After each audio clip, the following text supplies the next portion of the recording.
before sining trading platform na mag-join ko last year, yung 18,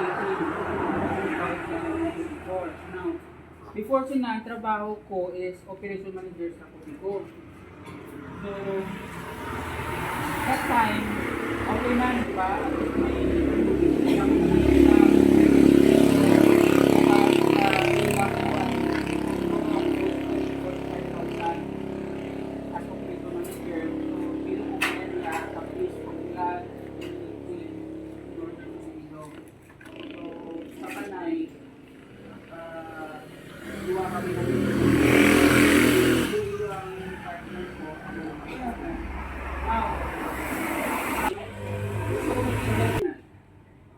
Nag-start lang ko as umpisa lang, $3,000, $50. Then, habang nag-start ko ang business,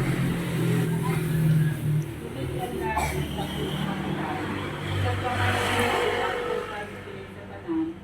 makastart ka sa trading business.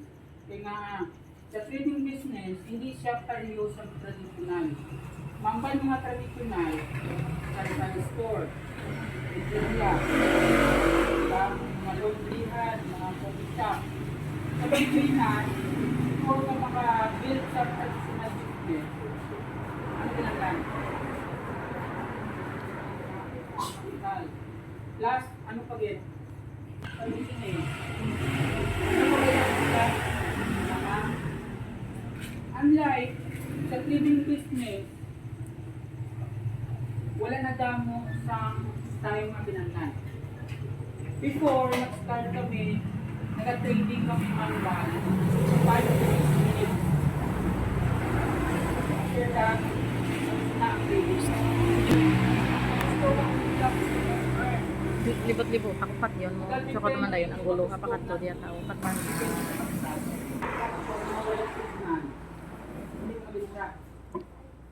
Sa palaran ba lang ikaw mismo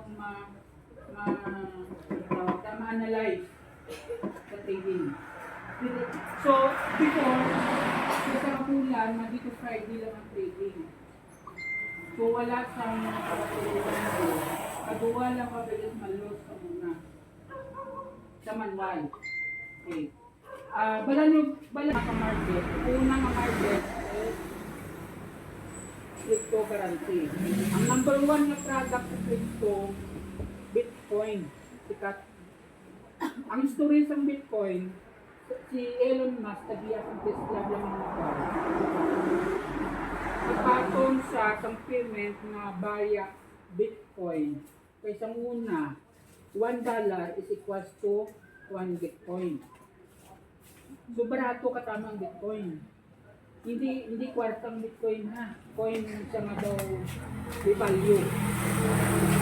So, dito nag-start, nagdako ang kwento sa Bitcoin.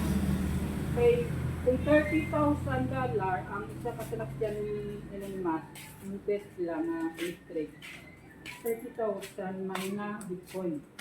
Now, as sa Pilipinas, 6 million.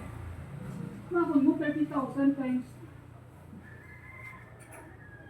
106,000. Diba? Sila na para kilo. Now, ang namin sa trading business, compounding profit. Minimum ba ka compounding? Hindi na pareho nga mag-buy and sell ka. Isang produkto. Kapag mo, binansa ka ba $1. Kasi, habang binag-trade mo yung mga kapital, naka-lugang. So, sa muna, 1.5 to 2%, yung number ka na 1.5 to 2%, ang 100,000 mo in 5 minutes, 1,000.